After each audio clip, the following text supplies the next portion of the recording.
Hello बच्चों, let's read the question. The question says write Ritz equation for the Lyman series of the hydrogen spectrum. यानी कि hydrogen spectrum की Lyman series के हमको equation लिखने basically for the first and last line.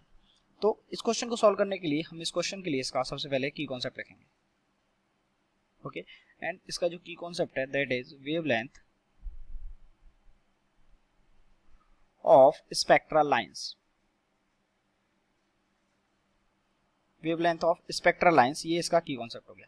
Okay, wavelength of spectral lines, ये इसका की concept हो गया. तो अगर वेवलेंथ ऑफ स्पेक्ट्रल लाइंस का की कॉन्सेप्ट हो गया, so the next question is कि जो स्पेक्ट्रल लाइंस हैं होते क्या हैं.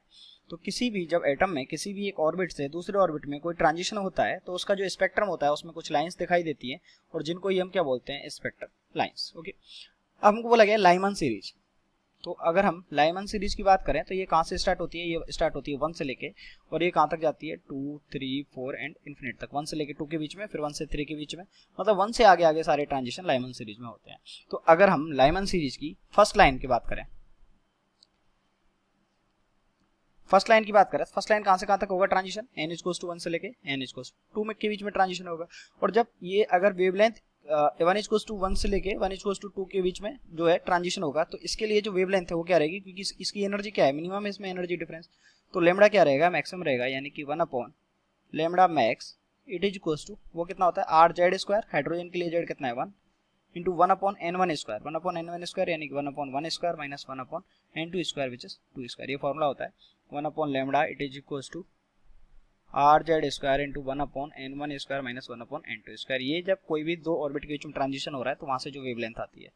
तो 1 अपॉन लेमडा मैक्स की जो वैल्यू है दैट इज ये कितना हो जाएगा r इंटू 3/4. तो जो मैक्सिमम लेमडा है, मैक्सिमम वेवलेंथ है लाइमन सीरीज की, वो कितनी हो जाएगी 4/3r.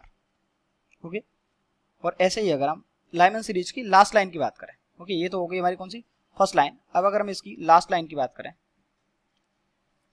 लास्ट लाइन, तो लास्ट लाइन में जो ट्रांजिशन है वो कहां से कहां तक होगा, वो होगा 1 से लेके इन्फिनिटी में, क्योंकि यहाँ पे जो एनर्जी डिफरेंस है वो क्या है, मैक्सिमम है.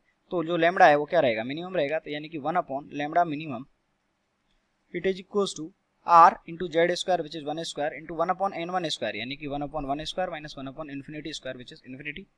तो 1 upon lambda minimum 1 upon infinity क्या हो गया, 0 हो गया. तो ये कितना आ जाएगा, आर आ जाएगा. तो लेमडा मिनिमम की जो वैल्यू है वो क्या आ गई, 1 अपॉन आर आ गई. ओके, तो हमारे पास जो इसकी मैक्सिमम और मिनिमम आ गई. तो बेसिकली हमको इसके रिट्ज इक्वेशन में यही बताना है कि इसकी मैक्सिमम वैल्यू कितनी होगी और इसकी मिनिमम वैल्यू कितनी होगी. तो ये क्या हो गई, इसकी मिनिमम वैल्यू हो गई और ये क्या हो गई, इसकी maximum value. I hope you understood well. Best of luck.